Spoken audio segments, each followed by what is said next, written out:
वनवास के अगले दिन चलते हुए महर्षि वाल्मीकि के आश्रम पहुंचते हैं। वहां महर्षि वाल्मीकि उनके दर्शन पाकर प्रसन्न होते हैं तथा कहते हैं, आपके दर्शन पाकर मुझे मेरी तपस्या का फल मिल गया। श्री राम कहते हैं, महर्षि हमें कोई ऐसा स्थान बताइए जहां हमारा निवास सुगमतापूर्वक हो सके और हमारे कारण ऋषि मुनियों की तपस्या में कोई विघ्न भी न आए। महर्षि वाल्मीकि कहते हैं, राम, चित्रकूट पर्वत के पास मंदाकिनी नदी के किनारे अत्रि ऋषि का आश्रम है। उनकी तपस्विनी पत्नी सती अनसुईया अपनी तपस्या से गंगा की धारा को निकाल कर लाई हैं और उसे मंदाकिनी नदी का नाम दिया है। उसके समीप चित्रकूट पर्वत पर जाकर आप निवास करिए। श्री राम कहते हैं कि हमें वहाँ पहुँचने का सुगम मार्ग बताइए। महर्षि वाल्मीकि कहते हैं कि राम, आप जिस मार्ग से जाएंगे वही मार्ग सुगम हो जाएगा। राम सप्रेम कहेउ मुनि पाही, नात कहे हम केहि मग जाही। मुनि मन बेहसि राम सन कही, सुगम सकल मग तुम कहूँ।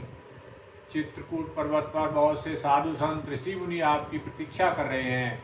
मार्ग में आपको बहुत से तपस्वी और साधु संत मिलेंगे, लेकिन वो हजारों वर्षों से तपस्या में लीन है, इसलिए वो अदृश्य हैं, आपको दिखाई नहीं देंगे।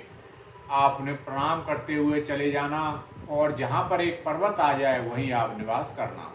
राम चित्रकूट पर्वत पर पहुँच जाते हैं। कई स्थान पर मार्ग में देखते हैं कि आश्रम बने हुए हैं, परंतु वहाँ कोई दिखाई नहीं देता। राम विचार करते हैं कि यह वही स्थान है जो महर्षि वाल्मीकि ने बताए थे कि बहुत से ऋषि मुनि तपस्या में लीन हैं और अदृश्य हैं। राम उन सभी को स्थानों को प्रणाम करते हैं और उनसे कहते हैं कि हे ऋषि मुनि, आप वन में हमारी सहायता करिए, हमें तपस्या करने का अवसर मिला है। राम चित्रकूट पर्वत पर पहुंचते हैं। राम सीता लक्ष्मण के लिए भील, किरात, पर्णकुटी बनाने में सहायता करते हैं और पर्णकुटी बनाकर तैयार कर देते हैं। राम वन देवता, लता, वृक्ष, पर्वत, मंदाकिनी नदी सभी को प्रणाम कर कुटिया में प्रवेश करते हैं। राम कहते हैं, सभी देवी देवता, आप हमें यहाँ रहने में सहायता करिए, अपना आशीर्वाद हमारे ऊपर बनाए रखिए। मैं अपनी पत्नी सीता और भाई लक्ष्मण के साथ निवास करने की आज्ञा चाहता हूँ। श्री राम सीता लक्ष्मण के साथ वहीं निवास करने लगते हैं। सुमंत राम के पास से लौटकर गुरु वशिष्ठ के पास जाते हैं। अयोध्या में गुरु वशिष्ठ से मिलते हैं।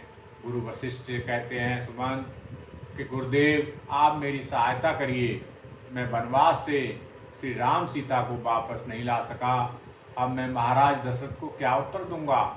मैं वन से खाली हाथ लौट कर आया हूँ। मेरा साहस नहीं है कि मैं महाराज दशरथ के पास जाकर उनसे यह बता सकूँ कि मैं राम सीता को वापस नहीं ला सका।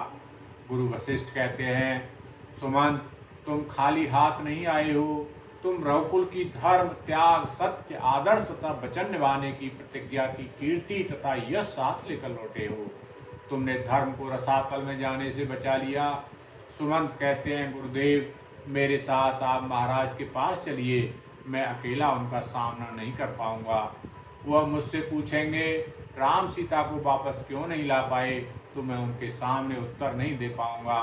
कृपया आप मेरी सहायता करिए।